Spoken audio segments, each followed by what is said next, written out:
Welcome to the Best by the Worst. The best movies of all time, reviewed by the worst possible critics. If you don't believe us, keep listening to find out.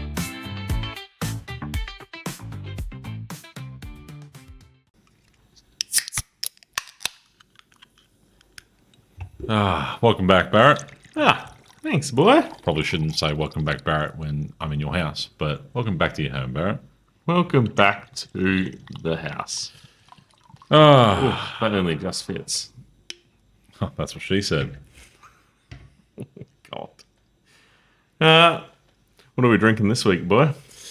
Well, we're drinking some beers before, and we've got some whiskey here for after, but right now you had exactly 2 left of these handcrafted alcoholic lemon drinks. Yeah, it's based loosely on a Australian lemon drink. Yeah, it's based on Solo. But it's not real Solo? It's made by the same people. Oh, okay. It was called Hard Solo for a while, alcoholic lemonade. Yep. But the Australian government got involved and now they had to change their name to Hard Rated. Do they really have to change the name? Yeah. That's kind of annoying. But these are zero sugar ones. So I bought them. They don't taste too bad. Hey, not wrong. They only just fit in these cups. I don't know who's making them. It's a little bit hard. Good, though. It's a little bit hard to call them a sponsor if we don't know who made the drink. Well, isn't it Solo? Asahi. There you go. It's good, though. Asahi could be a sponsor. But isn't. But isn't. But could be. Could be liquidated. Yeah, we might ruin another company soon. One can hope. Come back, Deeds Brewing. We miss you. Yeah. All right. Oh, Barrett. Okay. If we sound a little flat, it might be that we watched this week's movie and it was long. Incredibly long. Let's just get it out the way. So we watched the 1936 Best Picture winner, The Great Ziegfeld, and it was 3 hours long. Actually, a touch over 3 hours. A touch over 3 hours. Yeah. You heard that correctly. 3 hours for a movie made in the 30s. Yeah. But it wasn't all doom and gloom. No, it really wasn't that bad.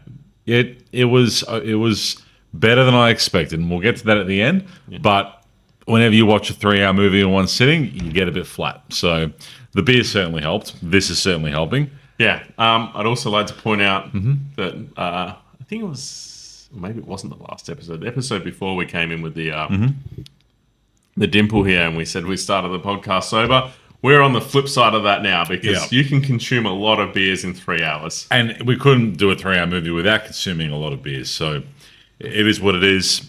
We'll see how this goes. Yeah. We'll either be successful or cancelled. Look, you're going to get cancelled from something, right? All right. I'll kick us off. With who we are. So we're the best by the worst. All right. We're reviewing every movie to have ever won Best Picture. All right. We're going to try and bring in some themes from the movies. We've got a couple from this one to try and bring I hope you did. I don't think I did. I think I got a couple of sayings. Great. Yeah. And the last point is there's going to be spoilers. We're going to spoil the shit out of this movie. Yeah. You had almost 100 years. There's no sympathy at this point. Yeah. And what point do we start saying you had almost 90 years? I was just about to say. Well, what point do we say, hey, the spoiler warning might be a bit more valid because the movie hasn't been out for very long? I would say once we hit 2020. So we've got a while to plan for that. Just a couple movies to go. Yeah. All right.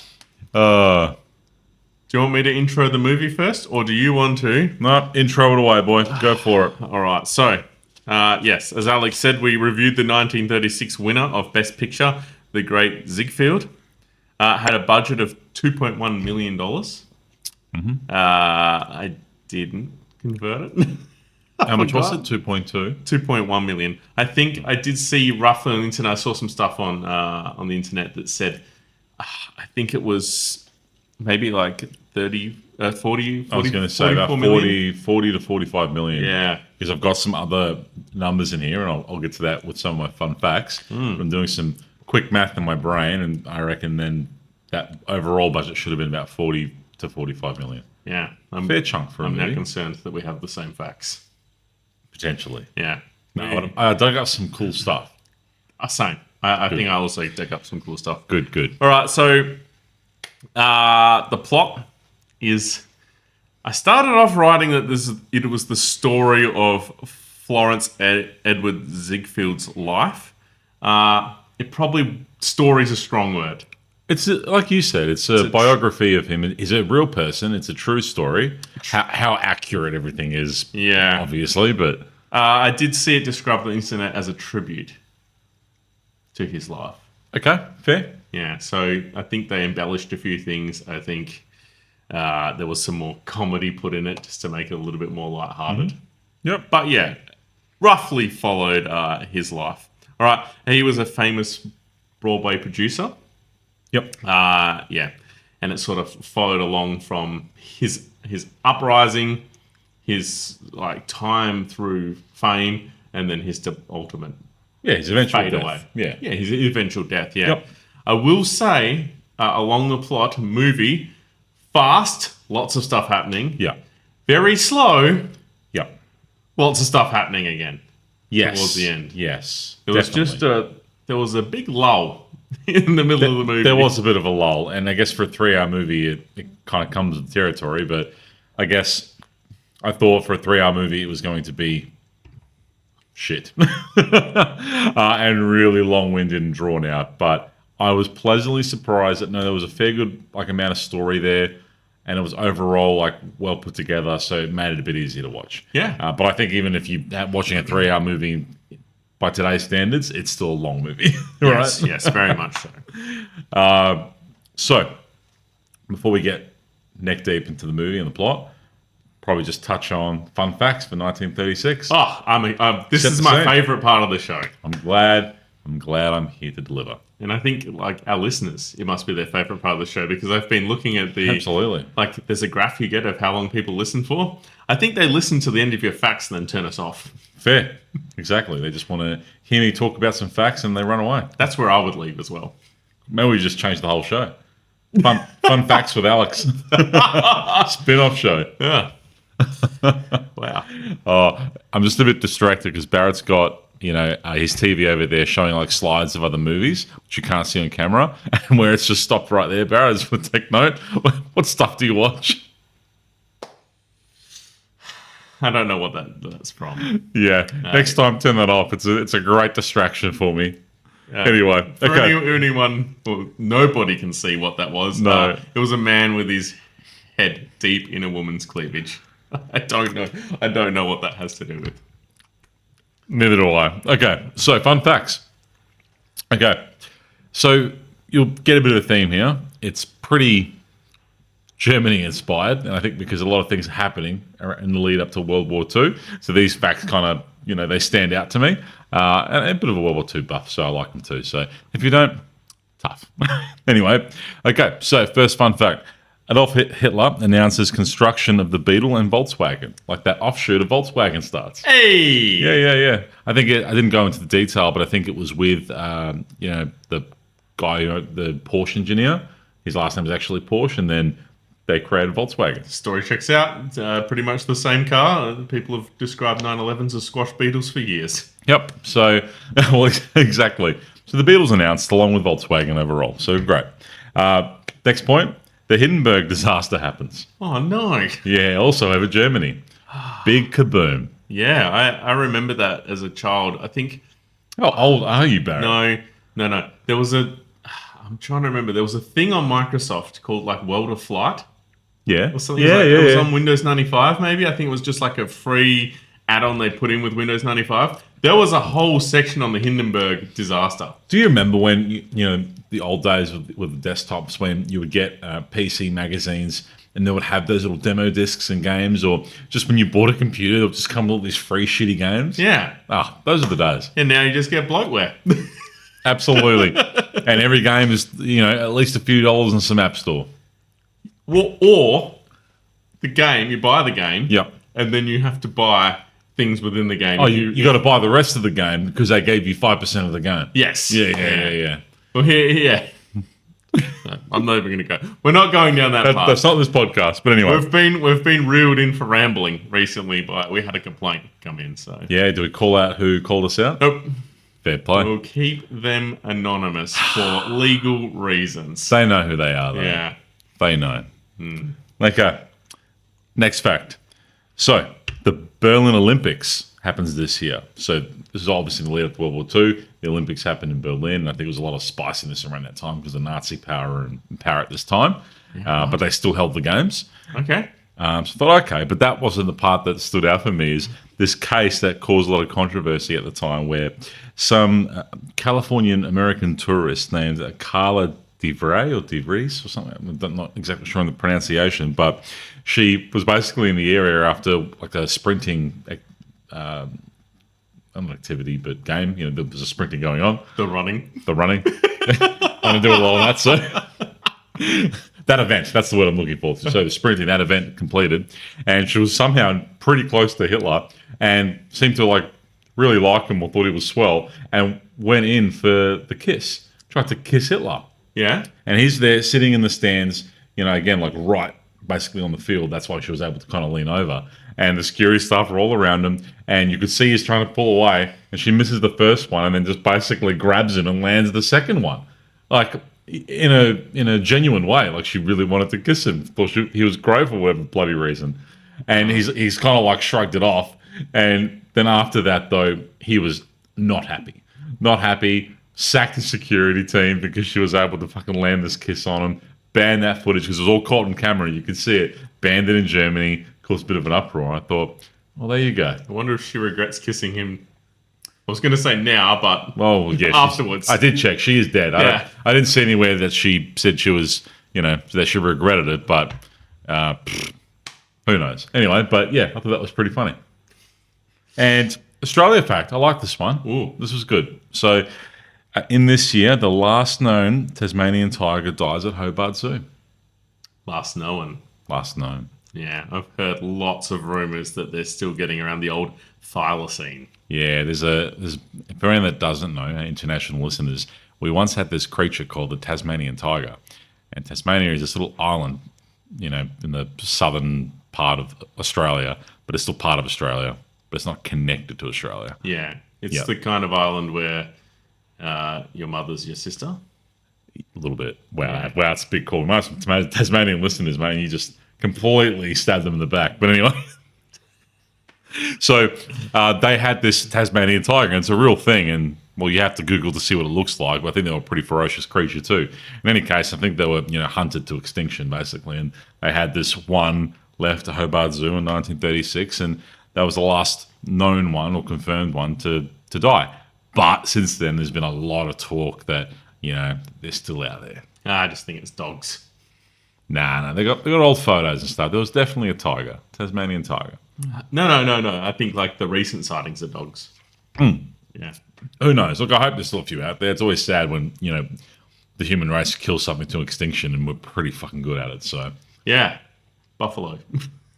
Almost. Yeah. Anyway. So yeah. That was the Americans though. So we can blame them for something. Yeah.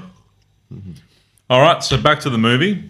Before I get you maybe take away a bit on the plot, I just want to say that the movie starts with a 5-minute intro. Yeah.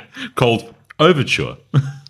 Yeah, and my wife was eating her lunch at this point, and she did explain to us what it was. Something about music before a show? Something like that. Something like that? Yeah, I ignored it. But that went for 5 minutes. Then there was an intro of, I don't know how to describe it. You know when you go to like a cinema or like a show, and they've got the title of the show in like light bulbs? Yes. Yeah, it was kind of like that. It was all of the actors' names and director and all of these people. Mm-hmm. That went on for another 2 minutes. Yep. So you sat through 7 minutes before the first person came on screen. Yes. All right. Mm-hmm. And the first person to come on screen is Mr. Ziegfeld himself. Certainly. Yeah. He's really the main character, right? There's other characters, obviously, but it's about him. It's a biography on him, really, or at least a tribute to him. So he's in all the movie. He's a big part of it, obviously. Yeah. Yeah. So it's him and another guy, Jack. Yes. Yeah. him and another guy, Jack, and they're opposite each other in an alleyway of some sort of sideshow. No, that's not going to be an international term, is it? Not a circus. What's it like a? I don't know. What do they produce shows in tents? It's kind of like a circus. I don't know what it's called. It was a fair. Like a fair. That's the word. Yeah. Yeah. Sideshow would be an Australian term, but it's like a fair or a show. I thought a fair was an Australian term.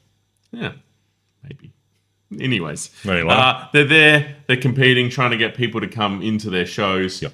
Ziegfeld is promoting his strongman. Yep. And Jack is promoting a belly dancer. Yes. Yeah. Yeah. And the belly dancer play is a lot more successful because there's half naked ladies. Yeah. And Ziegfeld's show with the strongman isn't doing so well. Yeah. That's kind of how the movie starts off with. So they're both more smaller time. Ziegfeld's trying to find his feet. Again, you can kind of tell that they're what they're trying to achieve. His show's not going very well, but I did like the opening segment of the strongman scene where it's got the strongman is lifting up this big set of dumbbells, and the dumbbells are huge, right? And I'm thinking like, oh yeah, it's trying to make it out like they're really heavy. But then on the voiceover, he's saying, he's our strongman, this huge dumbbells filled with dumbbells. For inside this huge dumbbell, there are other dumbbells. Ladies and gentlemen, look! Ah, there you are! Aren't they beautiful? And then they open up, and then there's a lady in each of the dumbbells that he's holding up. Yeah. My wife was not impressed with that scene. No, that comment was not well received. Yeah. But thank you for joining me, my dumbbell. Oh, well, that was very natural. Yeah, I weaved that in. The shake of the head. Well done. Well done. I did want to weave in my first fact here, but I'm a little bit worried that you've got facts around budget because you sort of alluded to that before, and I've also got facts about budget. Probably, but go for it. Did you have what they planned to spend and what they actually spent? No. Oh, so they planned to spend $1.5 million making this movie. Wow. But it quickly blew out to 2.1. Yeah, that didn't happen. In today's money, that is a $10 million difference. Wow. Yeah. So, not too good. But while we're on that, though, this yeah. maybe partly explains that. So one thing I noted here was, obviously, as the show goes on, the performances and the Broadway stuff gets a lot bigger and bigger and bigger. And to a point where just with the costumes, when they were making all these costumes for the movie, they had 250 tailors, and they didn't say how many seamstresses, but can only imagine. And it said that it took those seamstresses 6 months to make all the costumes, and they used 23 kilos of silver sequins just to make these costumes. Wild. Crazy. Yeah. All right. We then cut to a scene of the strongman. He breaks the table behind Ziegfeld with this steel bar and then proceeds to bend it in half on his knee. Chucked a little sulk, yeah. Yeah. And Ziegfeld, after that, oh no, you're crossing out your... Did I take one of your facts or you just... No, just so I don't miss anything. Oh, yeah. So... then we sort of cut to a few bits and pieces happen there, but essentially we cut to a scene of Jack, and he receives a telegram. Yep. From Ziegfeld himself. Yep. And this is where I'm already cruising through my facts. But I did read on the internet. I didn't do a whole lot of research into this, but that is one of the things that Ziegfeld used to do. Was he's very famous for sending telegrams to people, even if they were right next to him. Why? I don't know. It was just the thing he did. Fair enough. But it's happening in that scene, and they're taking the piss out of it because, like, Jack wasn't far away. They were in opposing tents. Like, he was probably 20 meters away, and he sent him a telegram. I guess that in today's standards, the same as sending a text message or a Facebook message when the person literally is in the next room. Yeah. Yeah. And I've broken our rules slightly as well. Oh, what's that? Because I had my 5 facts. I like to do research before because I'm a little bit slow to do research. Yeah. And I found another interesting one late on, so I added a 6th. Do it. Did Jack look familiar to you? No. The actor. No. He's in a very famous movie. Which one? This wasn't his most famous movie. But when I called out Mutiny the Bounty when I found Alfred? No. Well, that was really That good. was a good pick. Anyone that doesn't know, every time I watch, well, actually you won't know, but every time I watch a movie with Alex, he's always like, do you know this actor? Or do you know that actress? They're from this, they're from that. I know this. And we'll be like watching movies that are like 30 plus years old, and he will pick an actor that's like 17 years old and then reference them a movie where they're 50. Or, Yeah. that's bad maths. But anyways. I'm good at picking that shit up. Yeah. So much so when I was watching Mutant the Bounty, I found that Alfred guy that was in Cavalcade, the guy that got trampled. Yes. I spotted him on the fucking boat. Yeah. But I missed anything in here. Yeah, so Jack is the wizard from The Wizard of Oz. What? Yeah. Really? Yes. Then what I'm about to say is going to blow your mind. Oh, no. What I'm about to say is going to blow your mind. It was one of my last facts, and there's a reason for that, but I have to throw it in now because it's too much of a coincidence not to. So Oh, you've turned the page. I've turned the page. Okay. So Billy Burke, the actress. Yes. So she is married to Ziegfeld at the end of the movie. And now we're jumping ahead, but I've got to mention it now. So in real life, I won't mention part of the fact, but I'll mention the second part. In real life, she's well known for playing the Glenda, the Good Witch in The Wizard of Oz. Wow! Yeah. We got separate Wizard of Oz facts. Yeah. Oh, that's good. I didn't research So that. they both ended up in Wizard of Oz. Fantastic. Yeah. I don't think that won Best Picture either. Fair play. We might have to review it. All right, we're gonna have to speed this up a little bit. Where are we at? We're 22 minutes. And that's his real wife, not the one in the movie, I should add, right? So Ziegfeld's real wife was the one that starred in Wizard of Oz. Oh, Yeah. not the wife from the movie. His real wife. Wait. Yeah, his real wife. I'm so confused. Like the actor's wife in real life? Yeah, so Ziegfeld's real wife. Ah, yes. Okay. Yeah. That's cool. That's what I mean, like the chance of that happening. Yeah. It's his real wife. Yeah. I'm going to have to cut through some bits because we're going to have to... This is a very long movie. Very long We're going movie. to have to speed it up a little bit. So Ziegfeld is not doing too well, and he's going to be kicked out of this show in 5 days because he's heavily in debt. Then this lady comes along and the strongman's standing there and he basically says, oh, would you like to feel his muscles? Perhaps Madam would like to feel the muscles of the great Sandow. Oh, I'd love to. Sandow, your arm.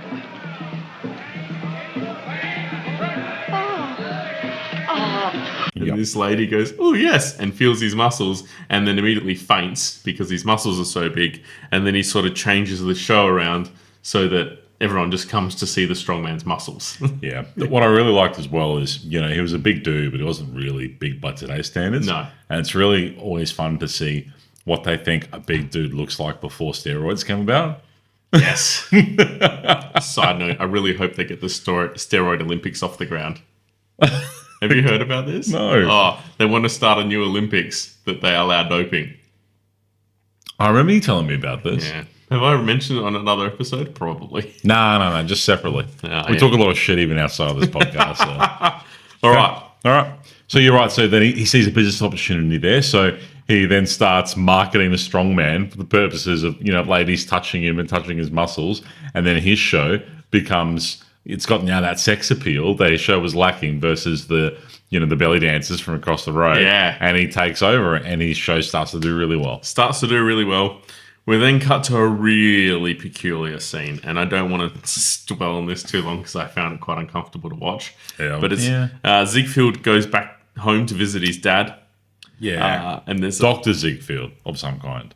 Yeah, his dad's a doctor. Yeah. And basically, he tells his dad he's moving to New York, but the whole time there's scenes going on, there's this little girl there playing piano. She's getting like music lessons or something. Yeah, she's getting music lessons from Dr. Ziegfeld. Yeah. Yeah, from his dad. And I don't know, some things are said. It paints an image that I don't want to say it. I don't know how to put it into words. Yeah, I'm just going to go with maybe it was unintentional, but it just came across really creepy. Yes. But it ties in later, we should comment on it, that this little girl, for whatever reason, she must be like 10 years old, has got this illusion that, she's going to marry Ziegfeld, not the dad, but Ziegfeld, the main character, who's at this point, like, at least in his 30s. Yes, and she would be 6. She was like 10. Yeah, at most 10, Yeah. not 10. Yeah. But again, like you could see he was just sort of joking with it, but it was just awkward and uncomfortable. It's hard without watching the scene, but Yeah. Anyway, so that happened, and then he's like, he just kind of plays along with the whole idea of, oh yeah, we'll get married someday, blah blah blah, and gives us some chocolates, and awkwardness happens, and then next scene. Yeah. But it was really just to kind of highlight that he wasn't giving up on his dream, focusing on this career in Broadway. The dad wasn't very happy with it. No, his dad wanted him to take over the music school or something. Exactly. He was like in that scene, but not. So there was a bit of friction there, but it was to highlight like Ziegfeld, he's got a mission. That's what he's going to do. Yeah. Yeah. Where I guess the muscle or the strong man, what's his name? Sando? Something like that. He's a hit. Yeah. Yeah. And then the next scene, they're on a boat heading to Europe. And who's on the boat with him? Do you remember? No. Jack. Oh, Jack. Yeah, Jack. Yeah. Of course. Yeah. Yep. So Jack and him are on a boat. It's a funny scene. I took a special note for this. So Jack had a right-hand man named Sydney. Yeah, I've got that here too. My exact words were, stole old mate's butler. Pretty much asked how much he pays him. He's like, I get $100 a month or something. And he's like, is that all? Yeah. And then the next scene, Sydney's working for Ziegfeld. Yeah, 100%. And there's two things I should comment on there. One, so you're probably thinking, I was over in England now. What's happened with the strongman in that act? So what's happened was the strongman act kind of took a turn where he wanted him to fight a lion. Remember the lion bit? Yes. So he put him in a cage with a lion. And when the lion came out, the lion just rolled on its side and just kind of went to sleep. So it was a bit of a bust, and it went really poorly. So that act and show was over. The strongman deal was gone. Yeah. And the other part is as well, so he stole Sydney, which was great. And then, I've just lost my train of thought now. He stole the butler, the lion. Oh, just about Ziegfeld himself. So, master manipulator. So we started picking up on the way he was talking to the girls in the movie, to Sydney, to Jack. He's really good at manipulating. Came across early on as a bit of a fuckboy. Yeah. Maybe the first. Yeah, maybe the first. Oh, no. Yeah. And you could see how he was doing it, especially with the ladies. It would be, oh, hey, how you going? And they're looking all glamorous. And he would just jump straight into, oh, you look great, but the hat, it's shit. Yeah. It would really throw him off. And, Yeah. oh, you look great, but those rings, don't wear those rings. And he would turn it then into like a backhanded compliment, and they would just get sucked into it.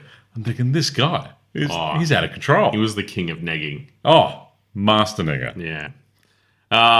So they're both on their way to Europe to try and hire a girl called Anna Held. Yeah, Anna. I've only had Anna. But yeah, I think you're right. Something like Hands or hounds or... Yeah. Yep. Essentially. So he's trying to hire this girl, Anna. And I did want to stop and talk about her because I did have a... Because Jack had it all set up, right? He was just going over there to get her to sign the contract. Yeah. He had it all stitched up. She's this French foreign singer. She's like famous in Europe. He was just going over there to tie up a deal, bring her to the States. Yeah. And Ziegfeld is on his way there to get her as well. So there's some things I want to bring up around this point. The first one is the actress that plays Anna. Her name is Louise Rayner. Okay. Guess when she died? When? 2014. Wow. Yeah. That's not that long ago. She died 13 days short of her 105th birthday. Wow. Yeah. She did really well. Did you know she wasn't in the movie for very long? What do you mean? Like the Anna character. Like she was probably She was in there for ages. maybe like no, because she was heavily focused in like the first half. Yeah. and then not much through the middle, and then only a little scene towards the end. Like, not a huge amount of screen time. Okay. Yeah. She won Best Actress. She did. She did. I had that noted down. And while you're on that, so she won Best Actress, but the movie also won, obviously, Best Picture. We wouldn't be talking about it. But it also won Best Dance Direction. So it won 3 in total. Yep. And was nominated for 4 others. Yeah. Yeah, it did really well. And do you know that she won Best Actress the next year? No. 2 years in a row. Really? Yeah. For which movie? Well, I didn't write that down. God. It wasn't the winner. Let's put it that way. Great. Why do you always have to question past my level of research? Well, you're like, oh, she won it for her next movie she did the following year. I'm like, oh, cool. A standard answer is then, what was that movie? But while we're on that as well, so obviously it was praised and won a bunch of awards and nominated for more, and it was really well received critically. There was some people that didn't like the movie even back then. There's just a sentence I wanted to share with you. So there's a British, so in the British Spectator, which I think was a pretty prominent kind of review magazine or newspaper, whatever it was, right? It's the group of people that review movies, said in their review, called it a huge inflated gas-blown object. Wow. That's not good for them. Yeah, I love that. What a great review. All right. I do want to add in a couple of more points. So they're both, I guess, Ziegfeld and Jack are both trying to hire Anna. Yes. Yeah. All right. Yeah. Well, I don't even think Ziegfeld even knew who she was until she realized, or that he realized that Jack was onto something and then just wanted to steal it from him. Yes. Yeah. So there was a sentence said, and I'm going to let you run away with a few of the sentences. Do you mind if I say the first one? Go. And then I'm pretty sure you've got a bit more to say after this. Yep. Because you're not going to do this thing where you say words and I'm supposed to read your mind and how to answer them, are you? Possibly. Okay. But you did make me rewind this part of the movie so you could get the words down. Yeah. Yep. I'm pretty sure. So Ziegfeld says to Anna, "I'll exploit you from coast to coast." I'll present you on Broadway in a great show in the best theater to the best people. I'll exploit you from coast to coast. Exploit? What is that? I'll put you over. I'll sell you Sell me? to the public. And I'll make them pay for you. Yes. What else does... Oh, I actually didn't write that stuff down, but you're right. He was basically... So what was happening, so the point I made was that he was broke. He had no money to offer her, right? Jack was offering her squillions of dollars. And he was just trying to convince her to sign with him because he was going to make her a superstar. So she was trying to focus the conversation on, yeah, okay, that sounds great, but how much are you going to offer me? And then he's just like spinning the conversation elsewhere because he's such a fuckboy and manipulator. And she keeps saying, but how much are you going to offer me? And then he said, I'm going to exploit you here and there, and meant it in a positive way, I think. And she's like, exploit me? Yeah, you're going to exploit me. Maybe not the best terms. Yeah, but he got the deal done. Well, not quite yet. All right. So there's some things that happen. We then cut back. They're back in America. Yep. And he's losing a lot of money, and his accountant says he's losing like $1,200 a week. Well, hang on, but no, this is after he signs it though. So no. Yeah, it is, because remember, she's now in America. She's not doing well though. The American audience isn't buying into it too much. I missed that. Yeah, you really did. So I'm going to take it back. So she agrees to sign.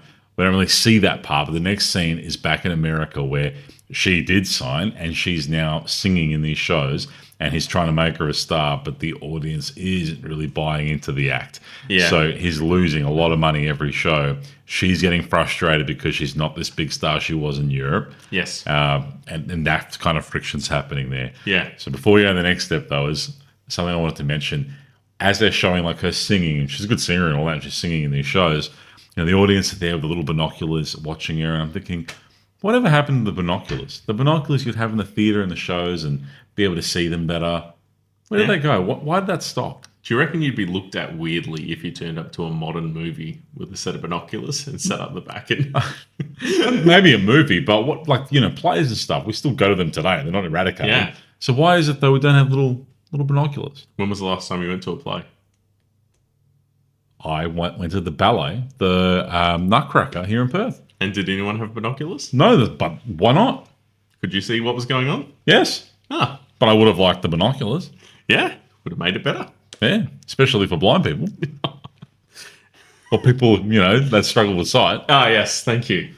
You wouldn't be alluding to anyone in particular. No, just people that, have bad vision. Ah, okay. All right. I really want to talk about the next bit because it baffles me what he manages to pull off. He is a mastermind of manipulation. Mm-hmm. So he starts sending her milk. Oh, yeah. To her apartment. He's such a fuck. Yeah. And he's sending 20 gallons of milk a week. Now, we're not Americans. So I think there's like 4 point something liters to a gallon. Well, enough to fill a bathtub. Yes, it's enough to fill a bathtub. Yeah. And he spins this story about her having baths in the milk. Yeah. Right?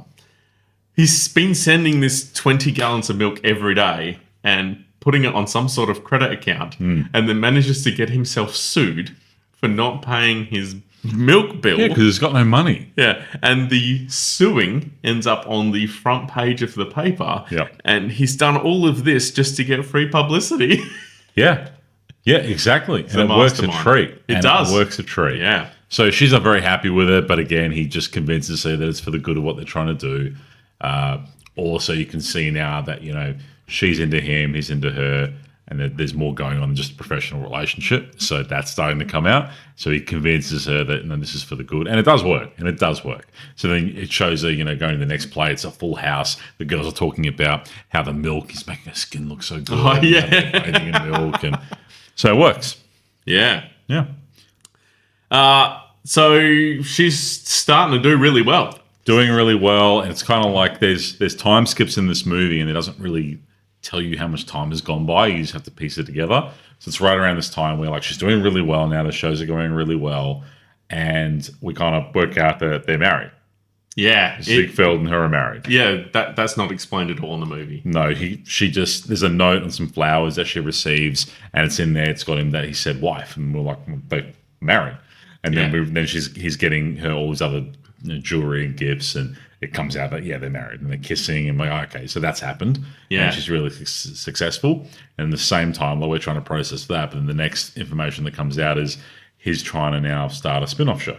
Yeah, he's just trying to start a spin-off show. Mm-hmm. There is so that jewelry she receives. Yeah, she goes to show it off to all of her girlfriends. Yes, all the people, her co-stars. Essentially. Yeah, all the other girls in the show. And there's a girl there, Audrey. Yeah, that's not impressed by the jewelry. No. She'll come back later. Apparently, I missed the scene where she becomes more involved in the movie, but yeah, I'll rely on. No, I missed a little bit of that too, but she's in there. She's one of the background kind of girls, but she's not happy that the main girl Anna's gotten the jewelry because she wants more for herself, right? Yeah, and we need to be super clear on the fact that this movie has a lot of time skips. Yep. And they are not called out at all. You will just skip a scene and all of a sudden be 5 years into the future. Yes. And it is very hard to follow. And there's a lot of characters in this movie, actually. Yeah. So we cut back and Jack's back. Right? So he's always back. He comes in and out a lot. Yeah, I kind of thought his character had been phased out. Well, I kept thinking that, Ziegfeld's sort of shafted him so many times that he would just be out of the movie because he wouldn't want a relationship with him anymore. But he kind of is like pseudo his friend. Yeah. And he just keeps coming back no matter how shitty Ziegfeld treats him. And probably, again, just ties into just how much of a manipulator Ziegfeld was. Yes, yeah. So Jack's back. Ziegfeld pitches him a show for a new idea for a show. Jack supports it, gets him financial support, and then it cuts to a scene that has not aged well.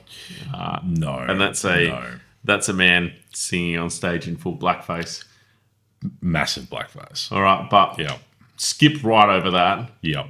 There was a scene that I rewound and played twice right after that.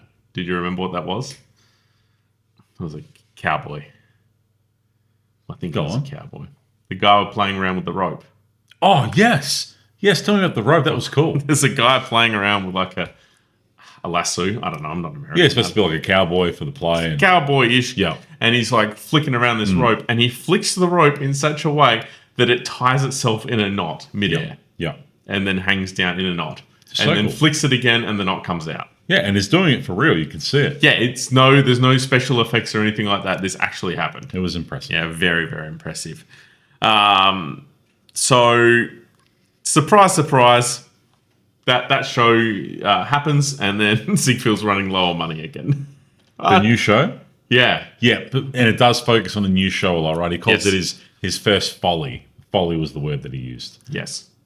But super extravagant play, and worth mentioning a few facts here. So basically, it actually shows probably a good 10 minutes the play. Yes. And it's basically this huge spiral thing that's been built. It's really tall, it's really wide, covers the whole stage, and it's spinning slowly, right? So the whole play is basically like different scenes on this big spiral set that's moving, and as it moves, different things are happening, and it goes all the way up to the top to this actress that's on top, right? Yep. The pretty blonde girl on top of the cake, if you will. So that set there, though, looked impressive. Like, it was cool to watch, and I'm thinking that looked expensive. And then I did some digging, and that scene there's the big spiral setup. So towering, rotating volute. That's what they called it. But the cost was $220,000 back then, which is $4.8 million in today's dollary dues. Put that 10-minute Just scene. that scene and that big spiral rotating set thing. That's impressive. And it was cool. It was cool. I'm pretty sure I saw somewhere on the internet as well that actually happened in his show. Really? Like, that's a recreation of his... Be cool to know. Even the of his show, recreation, yeah. bloody expensive. So it was 21 meters in diameter, and it was 175 steps. Wow. Yeah. It was impressive. It was very impressive. Oh, and weighed over 100 tons. Yes. That's crazy. Wow. Then we cut to a familiar scene that we haven't seen since the first movie. Go on. An intermission. Intermission. It's back. It's back. It was back. Yeah. Yeah. And it was good. Yeah, 19 minutes in, we're able to get another beer. Yeah, we took a bit of a break. I think we'd had a few beers by that point. Yes. So after the intermission, we cut to the scene. I thought this was pretty cool. Yeah. So basically, I don't know, it must be a new or a continue. I think it's a continuation of the same show. Yeah, it's like going on for a while. It's Yeah, pretty the whole scene goes on for a while. Like time But is there's- skipped a little bit. The curtains open and there's all these balloons. Yep. Right? And then the people pull strings out into the audience and hand the people in the audience strings. And there's kind of like a cue for everyone to pull, and they pull the balloons out over the top of all the audience. They're filled with helium or something like that. So they all kind of float past like clouds. Yes. And then behind all of the balloons is hundreds of girls, well, not hundreds, but probably about 50 women singing. Yeah. No, it was cool. Yeah, it was a really cool Yeah, scene. it was Yeah. cool. So that happens, and the next thing is the little girls come back from the start of the movie. Yeah. Yeah, that happens before the next bit. You're right. Yeah. Yeah. So he doesn't recognize her at first because she's like a grown woman. I mean, she must be maybe like 19, 20 at the most. Yes. But this girl comes in and she's like basically snuck in, said that she knows Ziegfeld. Comes in, Ziegfeld's like, I don't know, you just use that as a ruse to get in. And she's like, no, you know me. Anyway, they play that game for a little bit, and then she starts playing piano, and then that's when the penny drops for Ziegfeld that she's the little girl from way back when, Yeah, from the creepy scene. from the creepy scene, and it goes straight back to the creepiness. Have you seen my father lately? Yes, just before I left. Oh, that reminds me. He told me to give you a big kiss. Well, I think that in all fairness, I should tell you that I'm a married man now. So she basically just launches at him, starts like trying to kiss him, or does kiss him a couple times, wanting like a role in his plays and stuff like that. She'd been doing dancing. And he's basically like, oh, I'm married, kind of pushes her away. Yeah. But gives her a role. So it gladly took a little bit of a less creepy turn, luckily. Yeah, I was quite taken back by how much of a gentleman he was. Like, he was a fuckboy for the entire 100%. movie. All these And for girls, that- he's being a real sleazebag. And for that 20 seconds, he was a gentleman. Yeah. That's the only time in the whole That's movie. the only time. I mean, actually, I don't think you ever actually see her again. So, yeah, it just kind of closed that loop. Yeah. And then, so the next scene after that, he's on the hunt for his next show. He's trying to get his next show off the ground. And he hears about this girl named Fanny. that he wants to hire. So I'm just thinking back to the Yeah, but does the scene happen first or after about the girls that were drinking in the dress room? I think that's later. Okay, you go. That's Anna. No, not Anna. The other girl. Audrey. No, it is Audrey. It's Audrey Yeah, so I that thought happens- all that happened. No, you know what? It actually doesn't matter, Barrett. So I'm just going to share it now. Okay, So go. a little bit of time after that, everything's going on with the play, and he's got a lot of fires going, a lot of different plays going. It feels like, but it seems to be going well for him. Anyway, he goes into one of the dress rooms where there's 7 or 8 girls, and they're all drinking and they're all hammered. And he looks pissed, so he gets all the girls out except for one. Audrey is kind of the ringleader, and that girl we talked about later who was pissed off that she didn't get the jury, and is kind of she's standing on a table. He carries it down to a chair. He's saying to her, like, I told you, there's no drinking in the dress rooms. You're causing trouble. Kind of comes out that she's pissed off that Ziegfeld promised to make her a star, but she's also been acting up and playing around the whole time and causing issues, so he's not really invested that time into her. Yeah. And this is like her way of, what's the word? Fuck. Forgot the word. The word when you... Rebelling. Jesus, why was that so hard? Rebelling, it's the beers. So this is her way of rebelling, right, against Ziegfeld. And then she's also super drunk, and she smacks a kiss onto Ziegfeld just as Anne comes in. Audrey, you've broken your last promise to me. Oh, yes, darling. Flo. You should have at least closed the door. His wife. Yeah. And what does Anne say when she catches them? Jeez, you could have at least closed the door. Yeah, in this big French accent. Yeah. He runs down and he's like trying to explain himself that, it wasn't what it looked like. But he did not help himself. And this is, quote, word for word what he said. I couldn't help it. She's drunk. Anna, please don't misjudge me. I couldn't help it. She's drunk. Do you always do that when she's drunk? The members of your company must enjoy that very much. Oh, Anna, don't say that. There's a lot of things you could have said. I wouldn't have led with that. Yes. Fuck boy. Yeah. So continuing on from that, so there's this girl named Fanny, and basically Ziegfeld hears about her and goes to see her perform in the interest of potentially hiring her.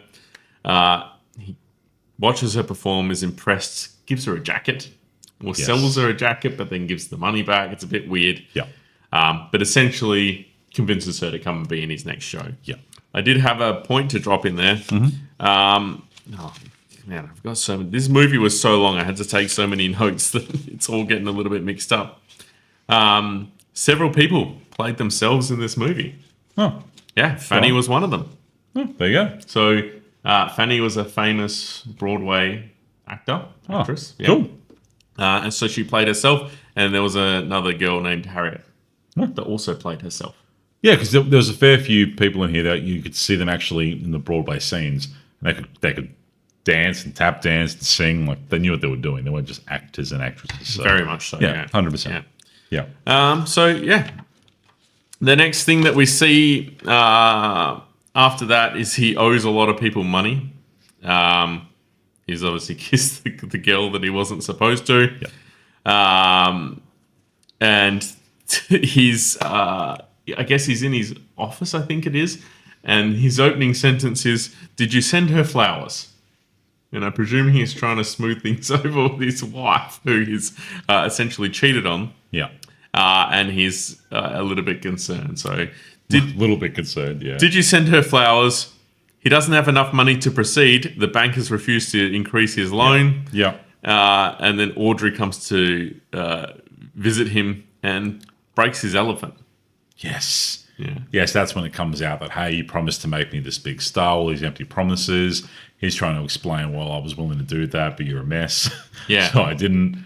And then breaks the elephant. Yeah, these are Yeah, and the elephant's important. So at the start of the movie, we didn't mention, but there's this real elephant at the fair, and he keeps saying how if you touch an elephant's trunk and the trunk lifts, that means everything's going to be okay. It's like good luck. Yeah. And if it doesn't move at all, bad. Yes. And that's kind of what led to the strong man at the time touching it, and it went up, and everything was good for a little while. Yeah. So he's really like strongly linked with this elephant trunk idea. Yes. But when the elephant smashed to pieces, he picks up the trunk and is like, "Oh, this doesn't bode well."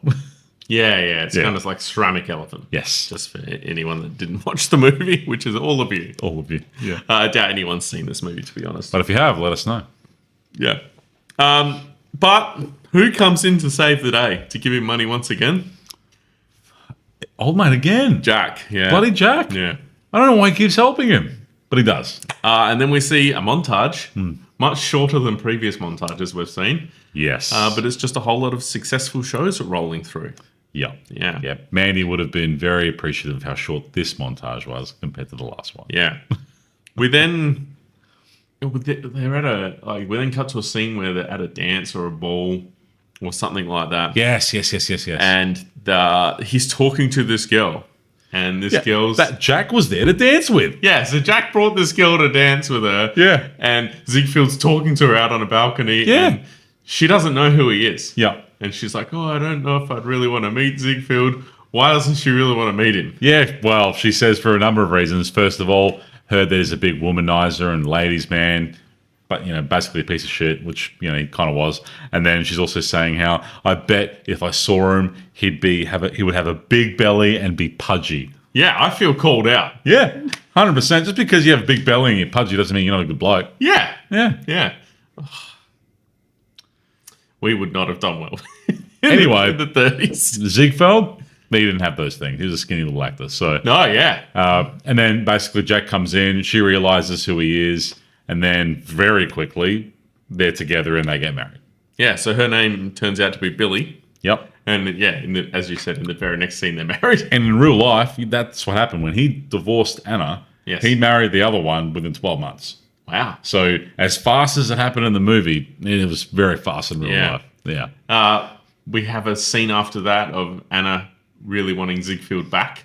Yep. But Which doesn't happen. That ship sailed. She's in tears. Yeah. There's another time skip now, and it jumps to Ziegfeld with the new wife, and they've got a daughter now, and they're having like this Christmas scene or birthday, whatever the hell it was. Yeah. Lots of presents getting thrown around. So yeah, pretty decent time skip there. At least 7 or 8 years. Yeah. So, and unexplained once again. Yes. Ziegfeld's playing with some dolls with his daughter. She asked for a circus show. Yep. And then I'm not 100% sure if this is just him playing with the dolls in her imagination or an actual show that he produced. No, it goes like a cutaway into an actual show that he does, but that didn't go well. So you can see now Ziegfeld's kind of in the decline in terms of his career. The show's not doing well, and then he goes to a barber shop. What happens at the barber No, we shop? need to pause. Oh, what happened? Did I miss The something? dogs. Yeah, we should comment on the dogs. Yeah, we need to talk In the about play, the they dogs. didn't do well. It certainly was not because of the dogs' performances. Yeah, so there was, what are we going to say, six or seven About dogs? 6, yeah.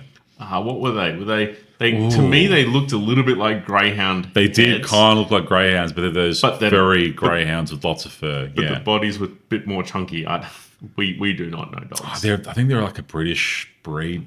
Yeah, but I can't anyways. think. So Yeah. the dogs are all standing there in a perfect line, Yeah. and the dancers are going around them, between them, and the dogs are all just standing Yeah. still. Yeah. And then this dancer comes forward and then ushers the dogs forward 2 at a time. Yeah. They perfectly walk forward and stand in these little boxes on the ground, and then the dancer sort of twirls around a bit more, dances past them, and all of the dogs, in order, sit down.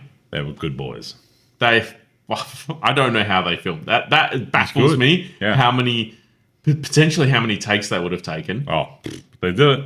But they all just stood there. I even asked you, like, probably 20 seconds into the shot, do you reckon they've like stuck the dog's feet to the ground because No, but you could see them. they weren't around. moving? And then right as I said that, the dogs were like started walking around. I was Because like, they weren't perfect. You could see how real it was because they were a little bit out of alignment. One was moving a little too much, but it was pretty damn good. but it baffles me. Like, you're a dog. Yeah. There's people dancing and running around you. Like, there's lines of people running between these dogs. Yeah. And they just stand dead still. How do you not get excited in that moment and go, something to chase? Because they're good heckin' boys. Yeah, well. So, but the show overall in the movie didn't go well. So then that's when Ziegfeld goes to a barbershop, and he's just going to his normal barbershop, and he overhears some people talking smack about him, right? Yeah, they say that he's washed up. So he stands up, he gets pissed off, and he tells them, I'm going to have 4 shows, number 1, at the same time, Broadway. You'll see. Leaves without his tie and a big, harumph. I don't know you fellows. You got nothing on me. I don't know you. Well, you ought to. You've been burying me for 5 minutes. I'm Ziegfeld. And you boys are right. I'm not going to have another hit on Broadway. I'm going to have 4. 4 at one time. Do you get that? 4. So he's pissed off. He's older now. Yeah. He goes and he's chatting with his wife. Wife's really supportive and says, oh, hey, look, all that jewelry you gave me and some bonds all sitting in a safe. The guy I met is the guy that doesn't give up. This isn't the guy that I met. Go and take that money, go take that jewelry and bonds, turn it into money, and go prove them wrong. Yeah. So that's what he does. He does that. Well, he has these 4 shows. One of them's the Three Musketeers. I don't know what Showboat. Showboat, a big one. And these are all shows that happened. I think I saw them on real Wikipedia. things. Yeah. So there's 4 of them, and they're all happening simultaneously, and it's looking good. Yes. For what happens, Barrett? There's a weird scene that happens next, and a police officer walks in, and he goes, "I found them all." And we're really confused about what's going on. Yeah. So the policeman walks these 4 guys into the room, and I didn't really recognize them. But the policeman's like, oh, what do you want to do? And he's like, I want these men arrested for saying that I was going to be a failure. Yeah, exactly. And but he told the policeman that, he'd seen a murder. They killed someone. Yeah. So the murder they'd seen was his career, essentially, is how he sums it up. And he's got the police to round up these 4 men only to give them tickets to the 4 shows and prove them wrong that he's not washed up. Now, I'm going to give each of you a box to all 4 of my shows. 4 hits all in one season. And then I want you to tell me whether or not you still think I'm washed up. Exactly. And at the same time, he's talking to his financial guy. Yes. And says that any money has either made so far with these, shows about the premiere or start or whatever it is, or from, liquidating all those assets, he had actually invested in the stock market. Yes. And very quickly in that same scene, it's right when the Great Depression, I think, starting, and the stock market crashes, loses it all. Yeah, loses the whole lot. Yeah. And not only him loses a fair bit, Jack's also in the stock market scene and also losing, and has a classic line of, well, at least you can't take the money from me this time. Exactly, and just laughs his way out of the stock market. So loses it all. I'm like, okay, this is bad. And you can kind of see the shows all demise simultaneously too, because there's now no longer any money funding it. Ziegfeld, he's not going to pull any more rabbits out of his hat. There's no more money. You can't go to Jack. Jack's got no more money. Dream's dead. And then it kind of goes to the next scene where he's in this hotel room with his butler. He's still with him, and he's sick. He's not well, and also really down because everything's gone to shit, right? At that time, Jack comes to visit. Yeah. Spends some time with him. Like, you're going to turn this around. You always do. Tries to tell him that, he's going to fund a new project for him.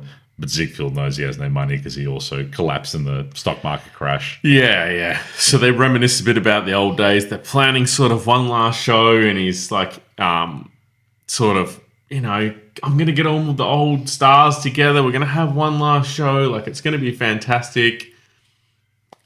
Doesn't pan out. It doesn't pan out. Look, his old is really sick, and I did check this in real life. Yeah, he had some lung disease condition or something. Yeah. And he dies.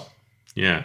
In the scene where he dies, you can see out the window of the room he's in that he dies in that there's the Ziegfeld studio, or wherever he produced his shows, I think. Yeah, his theatre or something. He had his own theatre later in life. Yeah. And then back in the corner of the room, up on like a little side table, is, I think, 3 porcelain elephants.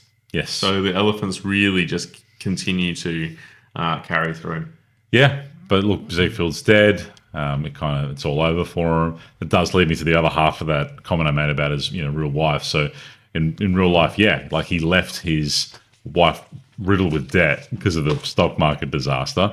Oh, really? Yeah. She then had to, become more of an actress to star in a lot more movies to try and cover some of this debt, and then eventually led her to be in The Wizard of Oz, I guess. But yeah, poor thing, she had to pick up the bill. Oh, no. Yeah. That's where I want to weave my last fact in. And Do it. when you were doing your research, I saw you cruise past this, I think. Okay, all right. I was, Maybe. you know, I didn't want to coach you too much because I really enjoyed the fact we don't know what each other's going to bring into the show. Sometimes we talk over the top of each other's facts. But the thing was, this movie, I think it was 176 minutes. Yep. Does that sound right? 3 hours? Yep. Yep. It's 176 minutes. Did you see how many reels No. it took? Okay. So to project this movie or the final cut for this movie, it took 16 reels Wow. to run the 3-hour movie. That's annoying. Yeah. So if you were a person that was in charge of the projector or something, you had to change 16 reels during the time of this movie. Wow. I presume we've now got to the point in time where they ran projectors with dual reels in them. Okay. So one would run, and then when that one ran out, the second one would start, so there's and no then the one stops. that stopped, you can change out for Must the next be. one. Yeah, because it was seamless. Yeah, seamless. But yeah, 16 reels. Yeah. One other thing, just to let you know, because you're a little bit concerned about the 3 hours, in our 100-odd movie quest, it's going to be 100 by the time we get to the end at this rate, there's still 9 more movies that are longer than this one. What? Yes. Don't tell me that. Yes. I know one of them must be Dances with Wolves, Yes, it is, yeah. but I'm okay with that. Yeah. I think the longest is Return of the King. Again, totally okay with that. Is it Return of the King? I hope it is, because you know what? No, there's the theatrical cut that certainly wouldn't be. But if I'm watching Lord of the Rings, we're watching all 3, the full extended editions. That I'm Return, not the playing around. one that won is 5 hours long. No, it's not. I've watched all 3 so many times. I'm telling you, you're wrong. I don't have my phone on me. Google it. Yeah, I don't have to. I know I'm right. The extended edition wouldn't be that much more than 3.5 hours. No. I swear it's like 5 hours. I'm telling you, it's not. I'm telling you, I've watched it so many times. just trust me. One of two things is going to happen right now. Either What? you're going to Google it, All right. or I'm going to put it in the edit at the end. Okay. Because you were quite clearly wrong about The Simpsons. That was a Mandela effect. I remembered it wrong. Is there an extended version? Oh, 4 hours and 23 minutes theatrical release. All right, so not 5 hours. 4 hours, 23 minutes. That must be the longest. Yeah, this is the original theatrical. I don't believe it. But yeah, it's not. We've got some long movies coming up. Titanic's another one that's over 3 hours long. That's probably an understandable 3 hours because there's a lot of setup and bits and pieces. But yeah, the next movie that is coming up that's over 3 hours long is Gone with the Wind. Oh, God. That movie's over 3 hours long? Yes. Yeah. Okay. All right. Can't wait. Let's wrap this bad boy up. Let's wrap it up. So what did you think of the movie, Barrett? Before we get to the ratings, what's your final notes? It started off good. Yep. It got really boring. Yep. And then it became good again. Yep. It's the fast, slow, fast. All right? They could have, the editor could have chopped an hour out of this movie. Yeah. Yeah. Yeah, 100%. That actually would have been a lot more exciting. Yes. I think overall, though, look, I actually was surprised. I thought it was going to be really bad and really long, and I was dreading it, to be honest with you. But no, I thought, there was a really good storyline there. It was, they still had a lot of exciting elements to it. Like, kept the pace pretty good, except for, like, maybe that middle part. But overall, I thought it was a decent movie. It was good acting, good storyline. There's some, some issues in there, too, they threw in, some spiciness. Yeah, I thought it was a decent movie. They made it a little bit more lighthearted than it probably was in real life. Yeah, definitely. And, the stuff that they did showing the actual Broadway scenes and the plays, a lot of it was definitely too long. And, we skipped past a few minutes of that. Yeah. And they needed to wind that back to shorten the runtime and make it a bit more entertaining. Yeah. But some of the stuff to look at was really cool. Like that big spiral case thing was great. So, fair play. All right, Barrett, it's time. Yeah. How many Barretts out of 5? 2.5. 2.5. Yeah. Not bad. Wow, you jumped to that really quick. I'd pre-thought. This is the first time that we've come into this and I've pre-thought of my score. Usually I just think about it at that exact moment. No, and we always do this separately, so I've been thinking about it too, but I knew what I was going to rate it coming in. Not far away from yours, but I'm going to give it 3. Wow! I'm going to give it a 3. The turns have tabled. This is the first time I've ever rated a movie higher than you, that's for sure. 100%, yeah. Yeah. No, I thought it was, a solid 3.6 Ronkin. For people that don't know, that's from Chernobyl. Yeah. They had their little Geiger meters that only read up to 3.6 Ronkin. Really, it was much worse than that. But Geiger meters? Yeah, that's the right word. Yeah. And the whole time, all the way through that show, a great HBO show, by the way, they keep saying 3.6 Ronkin, not great, not terrible. Absolutely. Yeah, and that's how we've taken that into our personal life. Yeah. So look, not great, not terrible. Just to summarize, it was a decent movie. Too long. They could have shortened the runtime. Yeah. But 2.5 stars for Barrett, 3 stars for me. Decent watch. Would we tell people to watch it?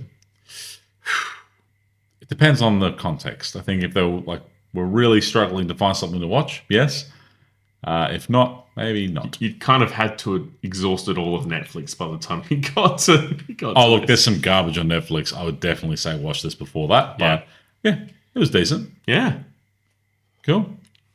All right, what drinks have we enjoyed? We enjoyed some hard rated, formerly known as hard solo. Hard rated. Classic Australian. And finishing off your Dimple 15 that we had. So that's going to definitely be gone by the time we shut off the cameras.